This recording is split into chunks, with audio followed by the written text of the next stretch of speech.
আজ আরো ভালো লাগলো।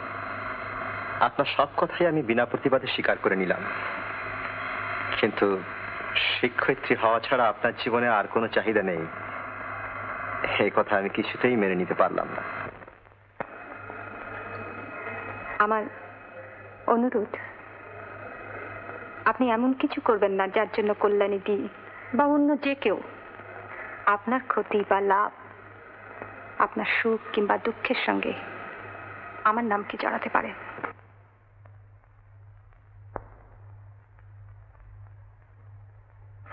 কথাটা এত স্পষ্ট করে বললেন, সেজন্য অসংখ্য ধন্যবাদ, কিন্তু আপনাকে আমি বুঝতে পারলাম না। নমস্কার।